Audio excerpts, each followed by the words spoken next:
მათი ერთი წლის წინანდელი მიზანი სულ სხვა იყო. მიზნის მიღწევის შემდეგ კი პარლამენტში ასეთი სურათი ტრადიციად იქცა. ცუდი აკადემიური მოსწრების გამო საკანონმდებლო ორგანო იძულებული ხდება სისტემატური გაცდენებისთვის დეპუტატების ხელფასების დაქვითვა დაიწყოს. თუმცა მათი გასამჯელო საგრძნობლად იზრდება. რიგითები 1700, თანამდებობები 2000-დან ზემოთ, პარლამენტის თავმჯდომარე 3600 ლარი. მართალია კანონებზე მუშაობა ზოგისთვის აქ უცხოხილად რჩება, მაგრამ არა იურიდიული კომიტეტისთვის. ლევან ბეჟაშვილი დღეს იმ კაბინეტში ზის, სადაც ცოტა ხნის წინ დღევანდელი პრეზიდენტი და პარლამენტის თავმჯდომარე ისხდნენ. იურიდიული კომიტეტის თავმჯდომარე ახლა პარლამენტის თავმჯდომარეს მომავალი ხთომის მთავარ კანონპროექტებზე ესაუბრება.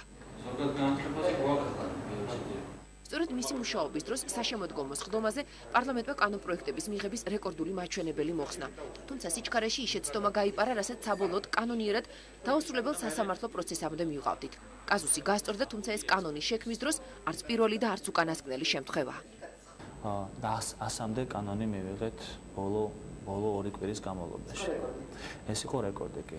როდესაც ადმინისტრაციულ საპროცესო კოდექსიდან ამოვიღეთ 26 პრიმამუხლის მეორე ნაწილი, რითაც საფუძველი იქნებოდა იმისა, რომ სასამართლო დავები არასდროს არ დასრულდებოდა. ყველა კანონი, რომელიც ჩემთვის, რომელიც ეხება ეკონომიკას, იმიტომ რომ აბსოლუტურად ყველა დაწერილია ესეთი ენით, რომელიც ჩემ ფილოლოგიური ტვინი ვერ წვდება და განმარტებას ვერ ვიღებთ ხოლმე.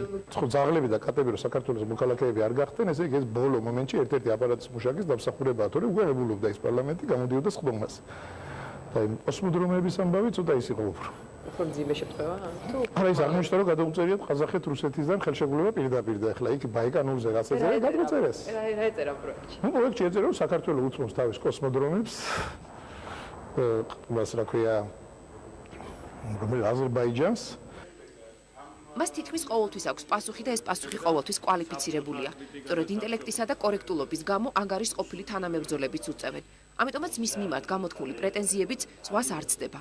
ბატონმა ლევანმა 94 წლის შემდეგ უნივერსიტეტში პირველი ლექცია რამდენიმე დღის წინ წაიკითხა. ცნობილ 104 აუდიტორიაში კი პარლამენტის შესახებ ისაუბრა. პარლამენტმა გამოამჟღავნა თავისი თავი, როგორც მოკლესკამიანმა პარლამენტმა. ანუ ძირითადი მოლაპარაკე თავები 10-15 კაცია, დანარჩენი 200 კაცი არის ხანგრძლივ შესვენების რეჟიმში.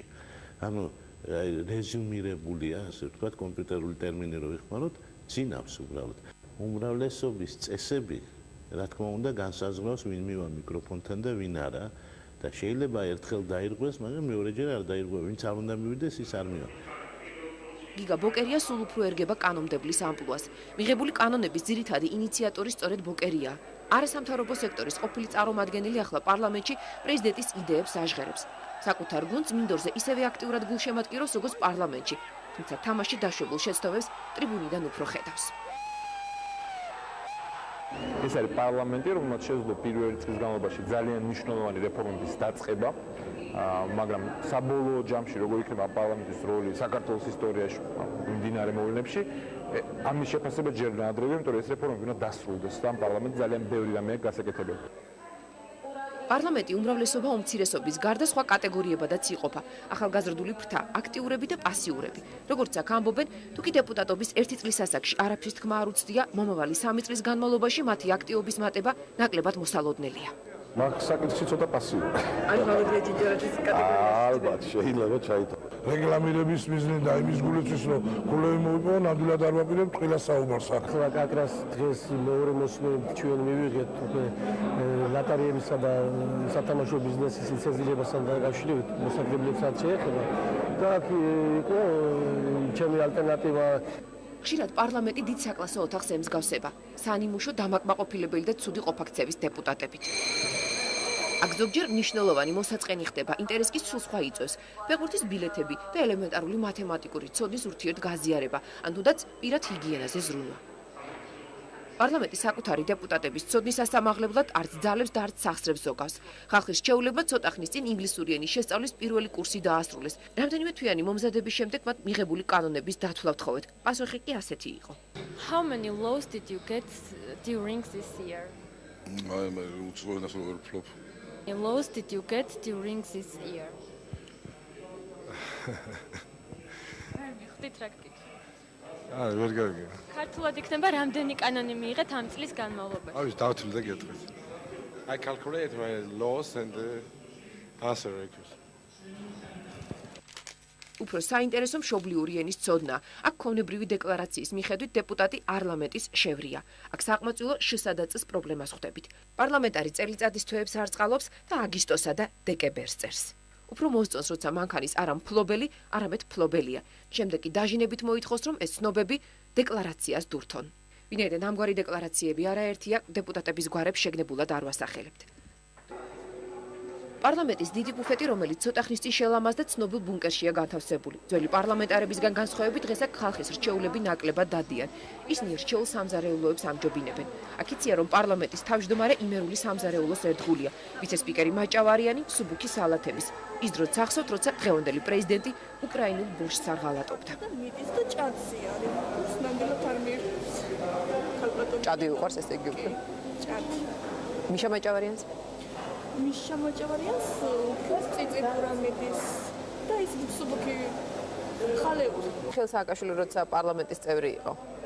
ბორში. ძალიან მოწონა ჩვენი ბორში. წითელი ბორში. ჩამოდიოდა ხოლმე აქ ბორში. პარლამენტის საყოფაცხოვრებო პრობლემებს აპარატის უფროსი გოჩა მარტინენკო აგვარებს. ხალხის რჩეულებისგან დაღლილს განტვირთვაში ნადირობა ეხმარება. ეს მისი კოლექციაა, ემილიო რიცინით, მოოქროვილი ვენელით, ამერიკული ვინჩესტერით, მაუზერითა და სპილოებზე სანადირო ტიგრით კი ის განსაკუთრებით ამაყობს. საქართველოში საუკეთესო მონადირეთა სამეულში შედის. ამბობს, რომ კარგი მონადირეები ხალხის რჩეულებში ნაკლებად არიან, მთავრობის წევრები კი ტყვიას-ტყვიაში აჯენენ. კალიბრი არის ძალიან სერიოზული, 9.3 კალიბრია და ვაზნის სიგრძე არის 64 მმ. რა ძალიან ძლიერს ნიშნავს. ანუ ამით რა შეიძლება რომ მოინადიროთ? ამით შეიძლება სპილოც მოკლა. ბადრი ბიძაძე კარგი მონადირეა. ირაკლი ოქრუაშვილი. კიდევ ისიც ვცნობთ პარლამენტარებს. კახა დამყავს ხოლმე ხშირად ოქრიაშვილი.